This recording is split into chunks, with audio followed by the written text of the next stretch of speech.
ప్రస్తుతం మొక్కజొన్న పంట వివిధ దశల్లో ఉంది. కొన్ని ప్రాంతాల్లో కోత దశలో ఉంది. అయితే ఈ దశలో సరైన జాగ్రత్తలు పాటించాలి. పంట కోసిన తర్వాత నిల్వ చేసేటప్పుడు పురుగులు, శిలీంధ్రాలు, ఎలుకలు ఆశించి తీవ్రంగా నష్టాన్ని కలిగిస్తాయి. వీటి నుంచి ధాన్యాన్ని కాపాడుకునేందుకు చేపట్టాల్సిన యాజమాన్య పద్ధతుల గురించి చెప్తున్నారు శాస్త్రవేత్త డాక్టర్ సౌజన్య.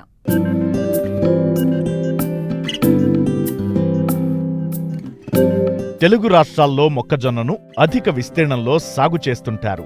ప్రస్తుతం రబీలో వేసిన మొక్కజొన్న వివిధ దశల్లో ఉంది. కోత దశలో ఉన్న మొక్కజొన్న విషయంలో పలు జాగ్రత్తలు తీసుకోవాలి. నూర్పిడి తరువాత 2 నుంచి 3 రోజులు 12% తేమ వచ్చే వరకు ఎండలో ఆరబెట్టి శుద్ధి చేసుకోవాలి. ప్రధానంగా మనము మొక్కజొన్న నూర్చే యంత్రాలను శుభ్రంగా చేసుకోవాలి. అలాగే మొక్కజొన్న కోసినప్పుడు గింజలో తేమ శాతం అనేది 20 నుంచి 24% వరకు ఉంటుంది. కనుక ముఖ్యంగా మొక్కజొన్న ధాన్యాన్ని తేమ శాతం 12 వచ్చే వరకు ఎండలో ఆరబెట్టుకోవాలి. అలాగే మొక్కజొన్న గింజలను శుభ్రం చేసి గోనె సంచుల్లో భద్రపరచుకోవాలి. మనము మొక్కజొన్న భద్రపరిచేటప్పుడు గోదాముల్లో కానీ గదుల్లో కానీ చుట్టూ కూడా మలాతియాను 10 మిల్లీలీటర్లు లీటర్ నీటి ద్రావణం పిచికారీ చేసి ఆ తర్వాత మనము గోనె సంచుల్లో భద్రపరచుకోవాలి. అదేవిధంగా మనము నిల్వ ఉంచే గది కానీ గోదాము కానీ కన్నాలు కానీ పగుళ్ళు కానీ ఉన్నచో సిమెంట్తో పూడ్చుకొని తయారు చేసి పెట్టుకోవాలి. మొక్కజొన్న ధాన్యాన్ని మనము నిల్వ చేసినప్పుడు కొత్త సంచులనే వాడాలి. ఒకవేళ అలా వీలుగాని పక్షంలో పాత సంచులను మలాతియాన్ 10 మిల్లీలీటర్లు లీటర్ ద్రావణాన్ని ఈ గోనె సంచులను ముంచి 10 నిమిషాలు ఎండలో ఆరబెట్టుకోవాలి. అలాగే మొక్కజొన్న ధాన్యాన్ని శుభ్రపరచుకొని గోనె సంచుల్లో నిల్వ పెట్టుకోవాలి. మొక్కజొన్న నిలువలు చేసేటప్పుడు సరైన యాజమాన్య పద్ధతులు పాటిస్తే నికర ఆదాయం పెరుగుతుంది. ముఖ్యంగా మొక్కజొన్నను కోసిన వెంటనే ఎండలో ఆరబెట్టాలి. తరువాత గోనె సంచులలో లేదా పాలిథీన్ సంచులలో భద్రపరిచి చల్లని తక్కువ తేమగల ప్రాంతాల్లో నిలువ చెయ్యాలి. దీంతో పాటు నిల్వలో తేమగాని, ఎలుకలు, పురుగులు, శిలీంధ్రాలు ఆశించకుండా తగు జాగ్రత్తలు తీసుకోవాలి.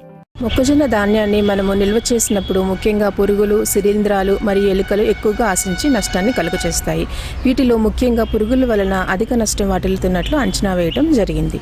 సుమారు 10 నుంచి 15% వరకు మొక్కజొన్న ధాన్యం నష్టం జరుగుతున్నది. మొక్కజొన్న ధాన్యం నిల్వలో కీటకాలు ఆశించేవి ఏమనగా కొమ్ము పురుగు, వడ్ల చిలుక, తుట్టె పురుగు, పిండి పురుగు, కాపరా బీటిలు మరియు నుసి పురుగు ముఖ్యమైనవి. వీటిలో ముఖ్యంగా కొమ్ము పురుగు అనగా దీని సైంటిఫిక్ నామము సైటోఫిలస్ వరేజే మరియు వడ్ల చిలుక అనగా సైటోట్రాగా సిరిలెల్లా ముఖ్యమైనవి.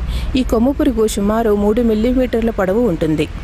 ఈ పురుగు వలన ముఖ్యంగా గింజ పైపొర మాత్రమే మిగులుతుంది. అనగా ఈ లోపల గింజ మొత్తాన్ని పూర్తిగా తినివేయడం ద్వారా మొక్కజొన్న ధాన్యం అధికంగా నష్టం వాటిల్లుచున్నది.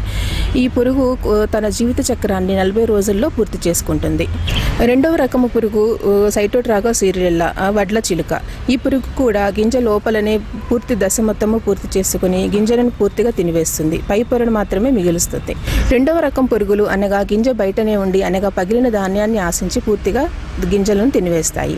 వీటిలో ముఖ్యమైనవి నుసి పురుగు, కాప్రా బీటిల్ మరియు పిండి పురుగు. ఈ నుసి పురుగు అనగా ఎజోపెర్తా డామినికా.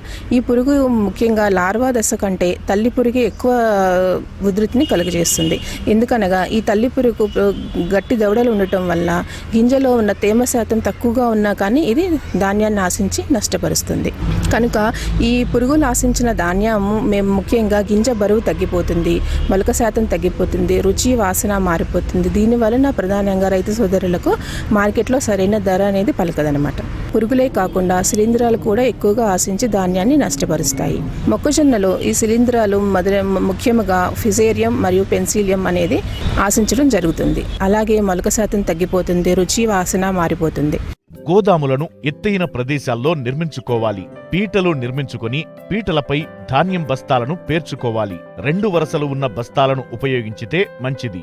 గృహ అవసరాలకు మొక్కజొన్నను ఉపయోగించేటప్పుడు యూకలిప్టస్ ఆకులు లేదా వేప ఆకులు, వసకొమ్ములు లేదా అడ్డసార ఆకులు లేదా నిర్గుండే ఆకులు కలిపి నిలువ ఉంచుకోవాలి. మీరు ధాన్యాన్ని గోనె సంచుల్లో భద్రపరిచేటప్పుడు డబుల్ లేయర్ బ్యాగ్స్ మీరు నిల్వ ఉంచుకున్నట్టయితే ధాన్యాన్ని కొంతవరకు కాపాడుకోవచ్చును. అలాగే మనము మొక్కజొన్న ధాన్యము గోదాముల్లో నిల్వ ఉంచేటప్పుడు అల్యూమినియం ఫాస్ఫేట్ బిళ్ళలు 1 టన్ను గింజలకు 3 గ్రాముల అల్యూమినియం ఫాస్ఫేట్ టాబ్లెట్స్ 3 చొప్పున ఉంచి టార్పాలిన్ షీట్ కప్పి 5 రోజులు వదిలిపెట్టినట్లయితే గింజలోని అన్ని దశల్లోని పురుగులను కూడా మనము నిర్మూలించుకోవచ్చును. అలాగే ఎల్లుక కన్నాలు ఉన్నచో అల్యూమినియం ఫాస్ఫేట్ టాబ్లెట్లు వేసి ఉంచినచో మనము వీటిని కొంతవరకు ఉధృతిని తగ్గించుకోవచ్చును.